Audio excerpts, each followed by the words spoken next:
नमस्ते, money capital channel में आप सबका स्वागत है। तो आज हम इस वीडियो में कंट्री कंडोज लिमिटेड इस कंपनी का जो पेनी शेयर है उसके बारे में इंफॉर्मेशन देखने वाले हैं, ताकि हमें ये पता चल सके कि इस कंपनी का जो शेयर है वो आने वाले दिनों में एक मल्टीबैगर या फिर एक अच्छे रिटर्न देते हुए देखने को मिल सकता है या फिर नहीं। तो इसके लिए कंपनी के रिलेटेड जो इंपॉर्टेंट डिटेल्स है उसके बारे में हम इंफॉर्मेशन देखते हैं, जैसे कि कंपनी कौन से बिजनेस में काम करती है, कंपनी के प्रॉफिट एंड लॉस स्टेटमेंट में कंपनी का परफॉर्मेंस कैसा है, कंपनी की बैलेंस शीट में कंपनी के ऊपर कितना बोरिंग्स है, कंपनी के कैश फ्लोज कैसे है, कंपनी के जो प्रमोटर है उनके पास कंपनी की कितनी शेयर होल्डिंग है।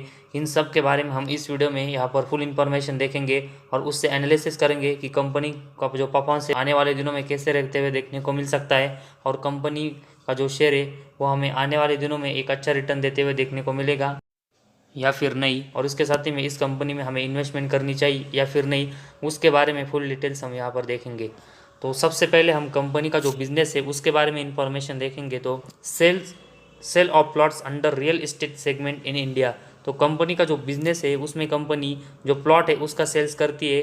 तो कंपनी का जो बिजनेस है वो हमें रियल एस्टेट सेक्टर से यहाँ पर जुड़ा हुआ देखने को मिला है, जिसके जो परफॉर्मेंस है वो कंटिन्यूस बहुत ही ऊपर नीचे होते हुए देखने को मिलते हैं। तो ऐसे ही हमें इस कंपनी के बारे में भी देखने को मिल सकता है।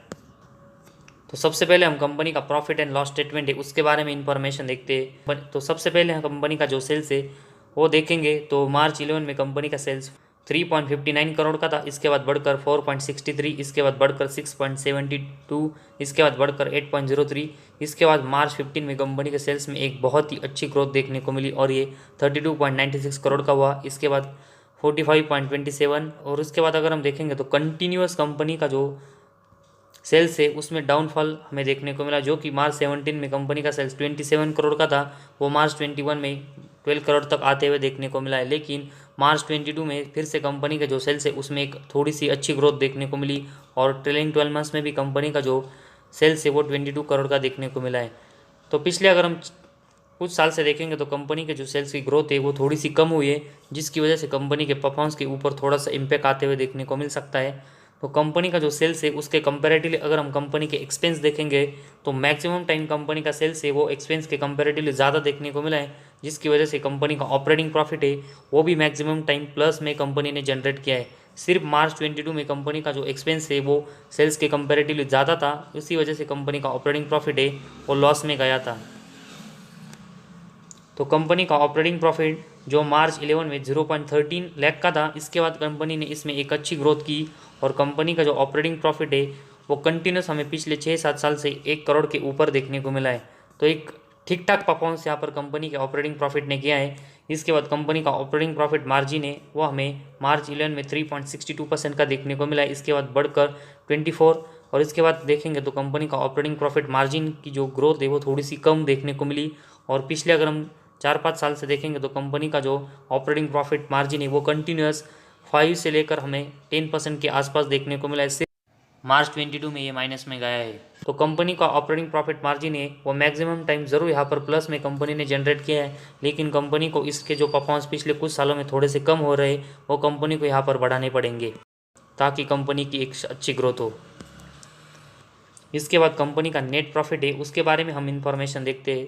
तो मार्च 11 में कंपनी का नेट प्रॉफिट था 25 लाख का था, इसके बाद बढ़कर 72 लाख, इसके बाद बढ़कर हमें अगले साल 82, इसके बाद 55, 1.67, इसके बाद 0.76, इसके बाद 64 लाख, इसके बाद 66 लाख, इसके बाद 52 लाख, इसके बाद 62 लाख, 47 लाख, और मार्च 22 में कंपनी का नेट प्रॉफिट 2 करोड़ के ऊपर गया है। तो ऐसे में मार्च 22 में कंपनी जो ऑपरेटिंग प्रॉफिट में लॉस करते हुए देखने को मिली थी, उसका जो नेट प्रॉफिट है वो हमें यहाँ पर अदर इनकम की वजह से यहाँ पर प्रॉफिट में आते हुए देखने को मिला है। तो किसी भी कंपनी का जो नेट प्रॉफिट है वो अगर अदर इनकम से प्लस में आता है वो कंपनी के परफॉर्मेंस के लिए बहुत निगेटिव बात होती है, क्योंकि कंपनी का जो अदर इनकम है वो किसी साल यहाँ पर हमें बहुत ही होते हुए देखने को मिलता है, लेकिन उसके अगले ही साल हमें इसमें बहुत बड़ा ड्रॉप भी देखने को मिल सकता है, जिसकी वजह से कंपनी का नेट प्रॉफिट है उसके जो परफॉर्मेंस है वो भी यहाँ पर हमें ख़राब होते हुए देखने को मिल सकते हैं। तो इसी वजह से कंपनी जब तक अपने ऑपरेटिंग प्रॉफिट से यहाँ पर नेट प्रॉफिट जनरेट नहीं करती तब तक हमें किसी भी कंपनी में यहाँ पर इन्वेस्टमेंट नहीं करनी चाहिए। तो फिलहाल कंपनी का जो नेट प्रॉफिट मार्च 22 में यहाँ पर प्लस में कंपनी ने जनरेट किया है वो अदर इनकम से किया है, जो कि कंपनी के परफॉर्मेंस के लिए एक निगेटिव बात है।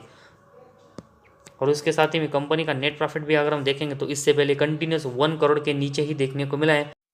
तो इसी वजह से अभी हम इस कंपनी में ज़्यादा इन्वेस्टमेंट के बारे में नहीं सोच सकते। कंपनी सिर्फ नेट प्रॉफिटेबल है, इसकी वजह से एक छोटी इन्वेस्टमेंट के बारे में सोच सकते हैं, लेकिन ज़्यादा इन्वेस्टमेंट करना इस कंपनी में अभी रिस्की हो सकता है।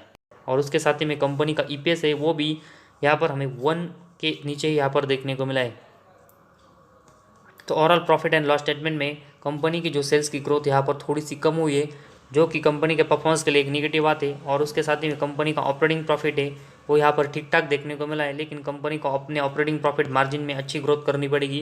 और उसके साथ ही में कंपनी का जो नेट प्रॉफिट यहाँ पर अदर इनकम से जनरेट हो रहा है उसको कंपनी को यहाँ पर अपने मेन बिजनेस से जनरेट करना पड़ेगा, ताकि एक डिसेंट ग्रोथ कंपनी का आने वाले दिनों में हो। इसके बाद कंपनी की बैलेंस शीट है उसके बारे में हम इंफॉर्मेशन देखेंगे। तो उसमें कंपनी के जो रिजर्व है वो मार्च 22 में 14 करोड़ के देखने को मिले, जो कि कंपनी अपना जो रिजर्व है वो कंटिन्यूस यहाँ पर बढ़ा रही है। तो ये कंपनी के बिजनेस के लिए एक बहुत ही अच्छा साइन है। और इसके कंपेरेटिवली कंपनी का अगर हम बोरिंग्स देखेंगे तो कंपनी के ऊपर 11 लाख का यहाँ पर बोरिंग्स है, जो कि पिछले 4-5 साल से कंपनी अपना जो बोरिंग्स है वो कंटिन्यूस कम कर रही है। तो कंपनी का जो रिजर्व है उसकी ग्रोथ यहाँ पर कंटिन्यूस हो रही है, और कंपनी का जो बोरिंग्स है वो कंपनी कंटिन्यूस यहाँ पर कम कर रही है, जिसकी वजह से इस कंपनी की जो बैलेंस शीट है वह हमें इन्वेस्टमेंट के नज़रिए से स्टेबल देखने को मिली है। इसके बाद कैश फ्लोज के बारे में इंफॉर्मेशन देखेंगे। तो मार्च 22 में कंपनी की जो नेट कैश फ्लो है वो हमें 1.47 करोड़ के देखने को मिले, जो कि मार्च 21 में माइनस में गए थे। और उससे पहले अगर हम देखेंगे तो 2 साल कंपनी का नेट कैश फ्लो प्लस में था, और उससे पहले हमें सिर्फ मार्च 18 में कंपनी का नेट कैश फ्लो माइनस में देखने को मिला था। तो अगर हम मार्च 15 से लेकर मार्च 22 तक देखेंगे तो कंपनी का नेट कैश फ्लो मार्च 18 और मार्च 21 2 ही साल यहाँ पर माइनस में देखने को मिला है। तो इसी वजह से कंपनी जो अपना नेट कैश फ्लो है वो मैक्सिमम टाइम हमें जो प्लस में जनरेट करते हुए देखने को मिली, जो कि कंपनी के परफॉर्मेंस के लिए एक अच्छी बात है। और ऐसे ही कंपनी को आने वाले दिनों में अपना जो नेट कैश फ्लो है यहाँ पर प्लस में जनरेट करना पड़ेगा, ताकि यहाँ पर कंपनी की आने वाले दिनों में भी एक अच्छी ग्रोथ हो। तो इसके बाद कंपनी के डेप्टर डेज देखेंगे तो ये 0 देखने को मिले।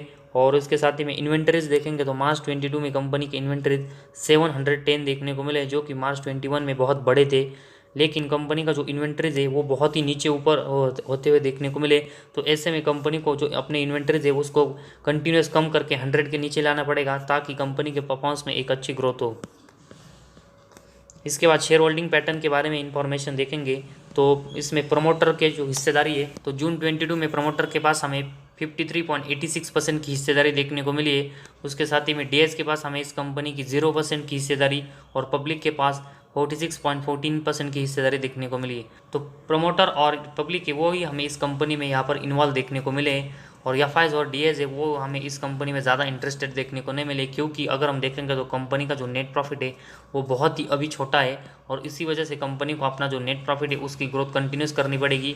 और उसके साथ ही में कंपनी की जो सेल्स की ग्रोथ कम हुई है वो भी कंपनी को आने वाले साल में यहाँ पर बढ़ानी पड़ेगी, तब भी हमें एक अच्छी इन्वेस्टमेंट इस कंपनी में आते हुए देखने को मिलेगी।